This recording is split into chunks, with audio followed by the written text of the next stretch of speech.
Hey, what's up, y'all? DPR here. And I want to talk about webbing loops real quick. I see a lot of folks carrying a bunch of webbing. They got these big, long 15, 20-foot pieces of webbing. They have carabiners with them. And whenever you put anything in your turnout gear, what I try to do is set myself up so that I have the greatest chance for success and I minimize my chance for failures. So these folks that are carrying these big, long pieces of webbing and carabiners and whatever, if you think you're going to be able to tie a hasty harness on anybody in a high heat, limited visibility environment with your oven mitts on, it just isn't going to happen. If I was a rescue guy, I would think about carrying a long piece of webbing. But if I'm just a firefighter riding an engine or a truck, I want to carry my webbing in a way that's going to allow me to use it effectively. Part of that is I got to figure out what I want to do with it. So in my webbing, I carry one piece tied in a continuous loop. Whenever I set my turnout gear up, one item per pocket, so I don't have to dig through stuff. What I would do with this are a couple things. If I have to move a victim and I can't just move them using body mechanics or whatever, I can tie a girth hitch around your wrists or their ankles, and I can use this as a drag handle. I can use this as a hose strap if I'm by myself and I've got to manage a 2.5 and I can't, knee press it.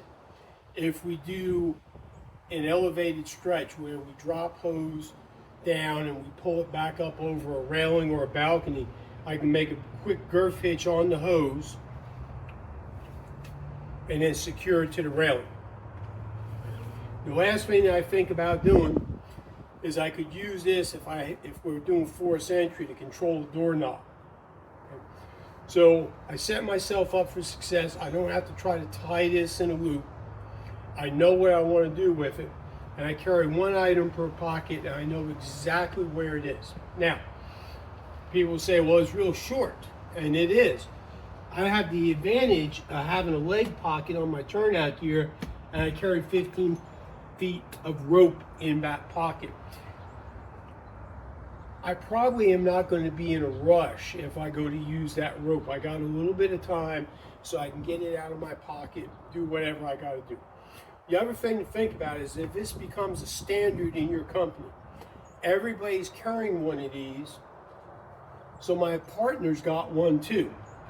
So now, if I need something longer, I can simply put two of them together, and now I've got 12 foot worth of webbing. And if I've got a third person on my company, this thing is tied in a 6-foot loop, I can put that together. Now I got an 18-foot piece of webbing using everybody else's webbing, but keep in mind short and manageable for those other tasks that I talked about. So that's my take on webbing. Like I said, make some decisions ahead of time about what you want to do with the webbing.